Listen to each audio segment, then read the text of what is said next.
Hi guys, അപ്പോൾ ഇന്ന് ഞാനൊരു മോർണിംഗ് റൊട്ടീൻ കാണിക്കാൻ വന്നതാണ്. മോർണിംഗ് റൊട്ടീൻ അങ്ങനെയൊന്നും പറയാൻ പറ്റില്ല, ജസ്റ്റ് ഒരു വീഡിയോ എടുക്കാം അത്ര ഉദ്ദേശിച്ചിട്ടുള്ളൂ. അപ്പോൾ ഇന്ന് വീട്ടിൽ ദോശ ആയതുകൊണ്ട് എനിക്കത് ഒട്ടും താല്പര്യമില്ലായിരുന്നു. അപ്പോൾ ഞാനൊരു നേന്ത്രപ്പഴം എടുത്തു, കുറച്ച് കപ്പലണ്ടി എടുത്തു, പിന്നെ ഒരു ഡാർക്ക് ഫാൻറ്റസിയുടെ ബിസ്ക്കറ്റ് ഇട്ടു. അങ്ങനെ ഒരു തന്ത്രപ്പണി ഇടയ്ക്ക് എനിക്കുള്ളതാണ്. അങ്ങനെ ഞാൻ അപ്പുവിന് ടിഫിനൊക്കെ പാക്ക് ചെയ്തു. ദോശയും സാമ്പാറുമാണ് ഉണ്ടായിരുന്നത്. അവർക്കത് ഭയങ്കര ഇഷ്ടമാണ്.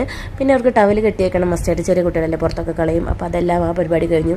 സ്നാക്സ് വെക്കണം എന്ന് അവൻ പറഞ്ഞതുകൊണ്ട് മാത്രം വെക്കുകയാണ്. നോർമലി അവർക്ക് സ്നാക്സ് വെക്കേണ്ടെന്ന് പറയാം, കാരണം അവർക്ക് ബ്രേക്ക്ഫാസ്റ്റ് ആണ് നമ്മൾ കൊടുത്തയക്കുന്നത്. അവർക്ക് ലഞ്ച് ഉച്ച വരെയല്ലേ സ്കൂളുള്ളൂ. അപ്പോൾ ലഞ്ച് കഴിക്കാറാകുമ്പോഴേക്കും അവർ വീട്ടിലെത്തും. അപ്പോൾ ഒരു മണിയാകുമ്പോഴേക്കും ക്ലാസ് വിടും. എന്നാലും അവൻ പറഞ്ഞത് കാരണം ഞാൻ അവനെ ലഞ്ച് ബോക്സും റെഡിയാക്കി വെച്ചു. അതിനുശേഷം ഞാൻ അവനെ പോയി വിളിച്ചപ്പോൾ നല്ല എന്താണെന്നറിയില്ല, ഇന്ന് ഭയങ്കര ഉറക്കച്ചടങ്ങിലാണ്. അല്ലെങ്കിൽ അവൻ വിളിക്കുമ്പോഴേക്കും വേഗം എണീറ്റ് നല്ല കൂളായിട്ട് ഇരിക്കാറുണ്ട്. അങ്ങനെ ഞങ്ങൾ പോയി റെഡിയായില്ലോ ഗായ്സ്. അപ്പോൾ ഇതാണ് ഞാനും ഒപ്പം രാവിലെ തമ്മിലുള്ള അംഗം. അപ്പോൾ അടുത്ത വീഡിയോയിൽ കാണാം. ബൈ.